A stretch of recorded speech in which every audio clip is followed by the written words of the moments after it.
Fuentes de energía interna y tectónica de placas.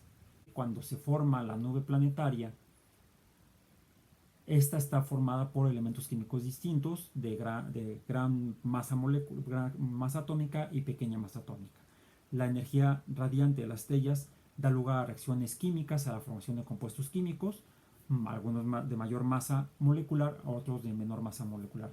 Finalmente, elementos atómicos y compuestos químicos de gran masa molecular se irán acumulando en el centro de la masa de los planetas, en mayor proporción elementos químicos pesados. ¿Qué tan pesados? Elementos reactivos, como el radio, como el uranio. Y estos, en sus procesos de decaimiento, ruptura de los grandes núcleos atómicos, debido a sus masas, se rompen y liberan energía en forma de calor. Es tanto por la colisión como por la irradiación de energía térmica por el decaimiento radioactivo, como por las presiones. Al aumento de la presión aumenta la temperatura, esto lo describe la termodinámica. Los núcleos de los cuerpos astronómicos como los planetas deberían ser calientes y deberían estar tan calientes que los elementos químicos metálicos pudieran encontrarse en estado, si no líquido, si al menos semilíquido, es decir, no en estado sólido como los conocemos el hierro, el cobre, el aluminio. Cuando nos vemos en composición elemental cuasi pura, o incluso sus compuestos químicos, sus óxidos y diferentes compuestos metálicos con otros elementos químicos, con azufre, con fósforo, fosfato de hierro, sulfato de hierro, son sólidos. Pero si las temperaturas son suficientemente altas, todos estos compuestos metálicos tienden a pasar del estado sólido al estado líquido, estando quizá en estados incluso semilíquidos, lo que hace suponer que el interior de la Tierra fuera no tan sólido. Pues sí, ya hace un buen número de años, y tengo aquí un libro que muestra los años, las montañas. Este libro de la colección de la naturaleza de Life, en el capítulo de Nacimiento y Muerte de Montañas, página 33, menciona que las montañas pueden crecer de 4 modos diferentes. Pueden producirse un levantamiento de una parte de la superficie terrestre. Si se hace esto a una alfombra, digamos, se verá que en el centro se levantan ondas. Lo mismo sucede con la corteza terrestre, porque ya los geólogos, hace más de 60 años, sabían por mediciones de las ondas sísmicas, es la forma en la que hemos conocido la composición física, no solamente química, sino física del interior de la Tierra. No hemos podido penetrar más que unos pocos kilómetros. Y el radio terrestre es de más de 6.000 kilómetros. Los estudios de las ondas sísmicas que se producen cuando se mueve la Tierra en diferentes lugares, el desarrollo de sismógrafos y la colocación de sismógrafos en diferentes lugares de la Tierra, permitieron asumir que el interior de la Tierra debería tener densidades diferentes, debido a que las ondas sísmicas percibidas por un sismógrafo en San Francisco a partir de un sismo en Italia detectaba 3 tipos de ondas: unas que se transmitían, ondas mecánicas que se transmitían por la superficie de la Tierra, por la corteza terrestre, y otras que se transmitían por dentro de la Tierra y en direcciones distintas. Es decir, hay 3 tipos de ondas sísmicas, y estas se desviaban, y la explicación de la desviación de las ondas sísmicas, de las ondas mecánicas, como las ondas sísmicas, es que se desvían cuando pasan de un medio de una densidad a otro medio de otra densidad. Es lo mismo que nos permitió entender que la luz es un fenómeno ondulatorio. La refracción, la desviación de la luz a través de la materia, se debe a la diferencia de densidad entre el aire y la materia que desvía la luz, en este caso el policarbonato o el mismo vidrio, materiales transparentes sólidos o líquidos como el agua, el policarbonato es más denso que el aire, provocan la desviación de la luz. La luz debe ser una onda, se desvía por refracción porque pasa de un medio de una densidad a otro medio de otra densidad.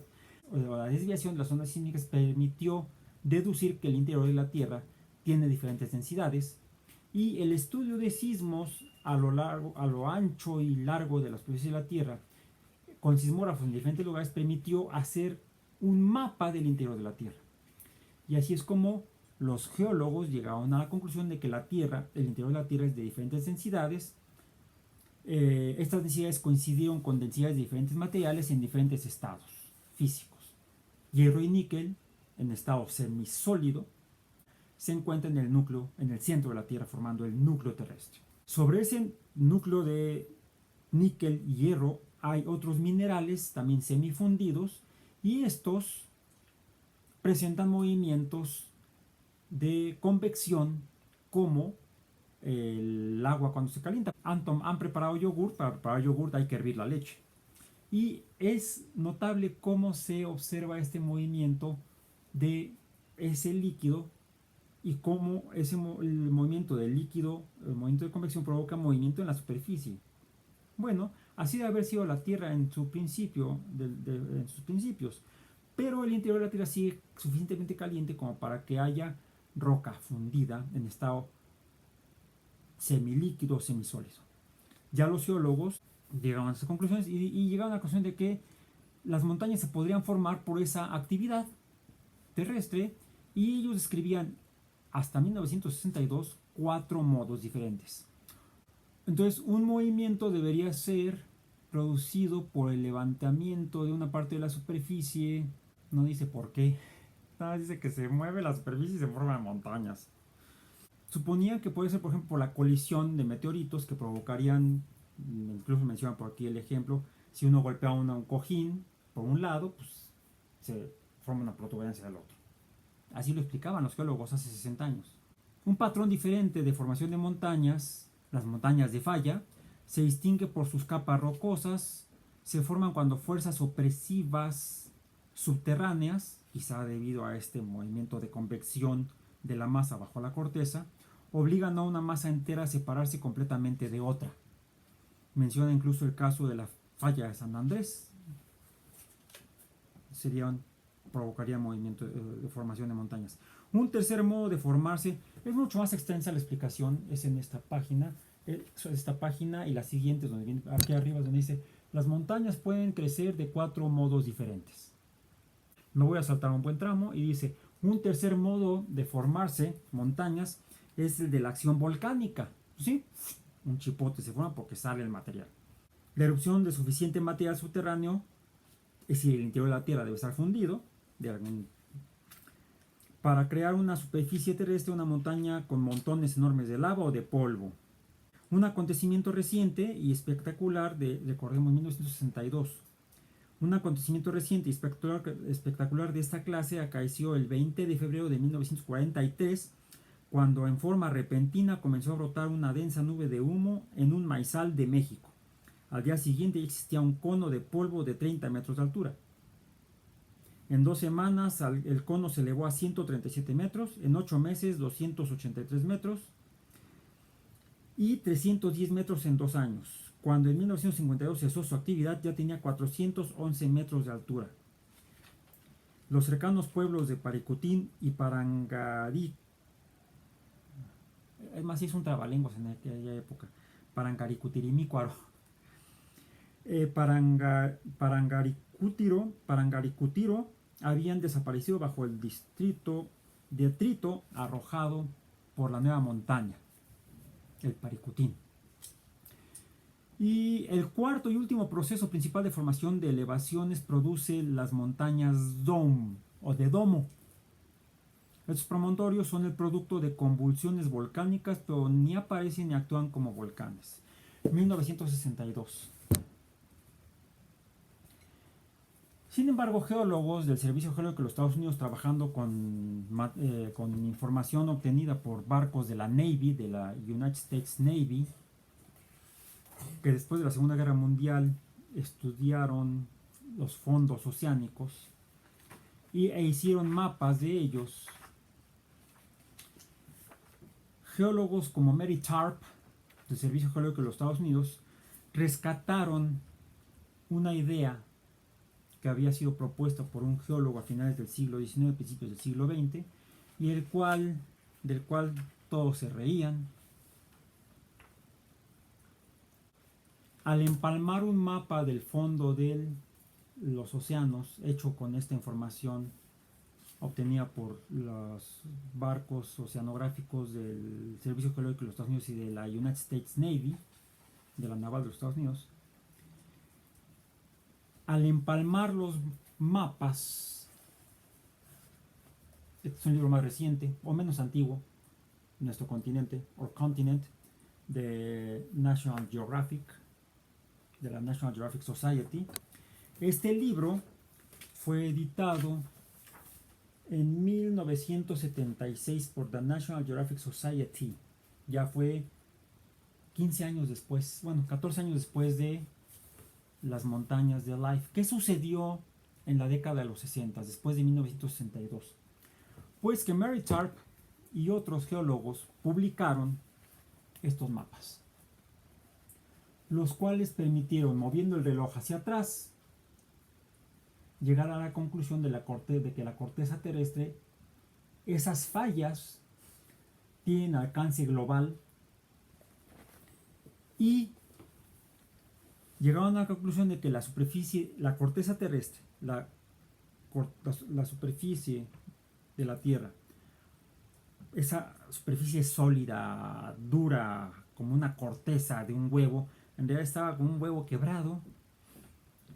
Hay fallas, y estas fallas dividen a la corteza en grandes placas, y actualmente sabemos que hay placas medianas y más pequeñas. De hecho hay microplacas, las cuales flotan sobre el material semisólido debajo de la corteza terrestre, y dio lugar a la teoría que explica la formación de montañas, la formación de volcanes y el origen de los sismos.